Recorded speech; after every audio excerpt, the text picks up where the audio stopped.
Meeting Lorenzo was a kick, because nobody knows what Lorenzo, or knew what Lorenzo looked like. Lorenzo protected his face. He thought that gave him a certain mystique, and he was right. He never allowed anybody to photograph him, ever. His headshot was him eating a gigantic hamburger with a pair of reflective sunglasses on and a beret. And you had absolutely no sense of what the man's face looked like. He was one of the kindest, sweetest men. So incredibly intelligent and witty, and giving of his time. Brothers, I think the problem is we're too good. We already bagged every ghost in town. Winston Zeddemore is a character who wonders, why am I here? You know, he is, you know, he's a little like Ray in that he's very much, you know, an ordinary kind of guy in a way, but he's even more ordinary. He doesn't have Ray's enthusiasm for all things, you know, ghostly. Matter of fact, Zeddemore doesn't even, most of the time, want to believe in ghosts, and didn't until he took this job. Winston, of course, was the one who was the guy with his feet on the ground, the one who was, when the other characters are all running into great danger, he's the one saying, well, guys, maybe you should kind of think twice about this. You want that grounding there, particularly in a show which deals with the fantastic. The more fantastic you want to go, the more you have to have a certain level of reality there to pin the audience to accept the larger story and accept the magical elements of it. And Winston was that character. He was the person who really gave you a strong foundation in the real world so that you could then go off and explore the larger issues. I liked working with Winston, partly because he's black and he was kind of cool, and I liked the fact that Arsenio Hall was doing the voice of the character. It's kind of a nice little play of hearing him, because some of us would get like dialogue soundtracks to work with or doing the storyboards and whatnot. Winston was played by Arsenio Hall. He was a comic and a hysterically funny actor and just an all-around character. So, you know, he'd come in there every once in a while with an off-the-wall comment. Arsenio Hall was incredibly quick on his feet, hippest guy, funniest between takes. You know, whenever we cut, he always had a hilarious comment. And really just a joy and a pleasure to work with. Buster Jones came in when Arsenio got his television show, and he was too busy. So we had to change the cast for him. We would have kept him, but he wasn't around. Ghostbusters! If it goes bump in the night, we'll make it right. Janine was a free-floating agent of chaos. She had this great interest in Egon, which we sort of hinted at here and there and played with. She was the one you could always count on to bring down the egos. I mean, you talk about egos on display. Peter and Ray and Egon, and to a lesser degree Winston, could get very pompous sometimes, very full of themselves. And you want a needle to puncture that balloon once in a while. And Janine was that needle. And the fun of it was watching her dealing with things that are around her that she wasn't really hired to deal with. She was hired to be a secretary. She was hired to answer the phone, not to deal with things that were trying to eat her face. Janine was me. She has my cowlick. That was where that came from. I don't know. I just decided to make her, you know, kind of sexy and really cute and sassy looking. Janine is a very complicated character. She's a working girl.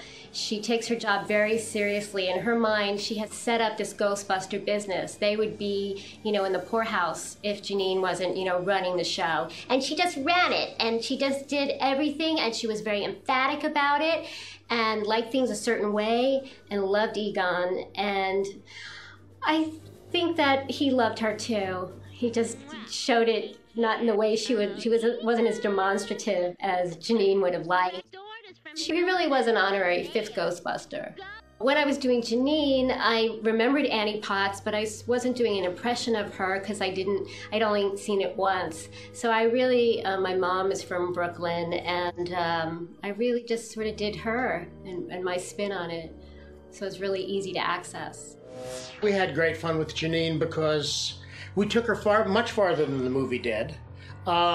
Janine started out as a secretary receptionist, and through the exposure to the hijinks of the guys and Slimer, eventually became a Ghostbuster herself with her own pink uniform and a pretty good hand with a proton pack. Janine was a great character because she was saucy and funny, and they toned her down later, but initially we were able to have her be exactly like the movie. That was great fun to write because she would often have that acid comment that really nailed the other guys and brought them down to size. The producers and director very kindly sort of helped me create what it was they wanted to hear, how they wanted Janine to sound, and not having heard, I certainly heard the character in the movie and was surprised that they were going in this different direction. But, you know, our job as an actor is to deliver what, as close as possible, what the production crew is asking for. So that's what I did. And they wanted perky, they wanted cute, they wanted enthusiastic, they wanted fun, they wanted a more smooth kind of feel. So we kind of jerry-rigged it until we got to where they wanted it to be. It's been said that Janine has a bit of a maternal feeling about her. And I would say that for the most part, that's very true. She really cares about the guys. And while they frustrate her, she's really there to help keep them in line, to take care of the things that, you know, they're off in La La Land so much of the time. She's there to keep those edges, keep the corners nice and straight, take care of business, get things done for them. That was real exciting. But somehow I don't see a newspaper headline in this.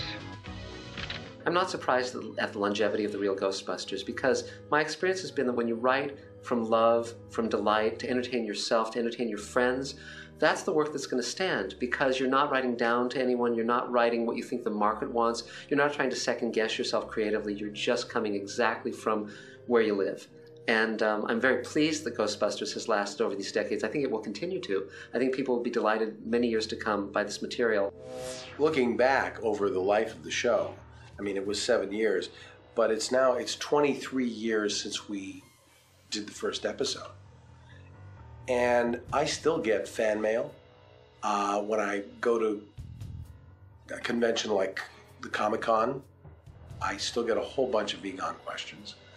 And it's 23 years later, and what's happened is the kids, the little kids who sat with their, their bowl of Cheerios watching the Ghostbusters on Saturday mornings now are grown-ups, and they want to relive their childhood. So something like what we're doing here is great for them, great for me, because I'm still a big kid. I still watch cartoons.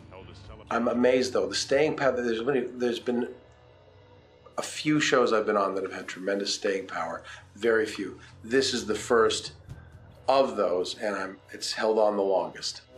The way the characters were written so well, you know, we still have such an affection for these characters. You know, each of them can be shoehorned, as it were, or pigeonholed, but we all love these characters so much, and subsequently the series has continued to live on in the fans' hearts for many years. Out of all the 80s cartoons, the real Ghostbusters is very unique in the fact that I think as a kid you watch it and you love the lasers and the busting ghosts, and even the movie has the same elements, you know, oh wow, it's all flashy and there's cool ghosts and there's guys running around. As you get older, you realise, or listening to it as an adult, you realise just how clever a show it is. I'm very happy that there are so many people who like the show and still like it. Ghostbusters is, to me, the central message has always been, you do what you need to do with your life, find out what your passion is, and follow it even if people think you're crazy. Whether that's ghostbusting or writing animation or watching cartoons. Do what you love. And I think that's the message that came from the movie and into the show, and I like to think it's still there. Let's see a little skin, guys. All right. Oh, yeah. Oh, come on. Oh, did somebody sneeze?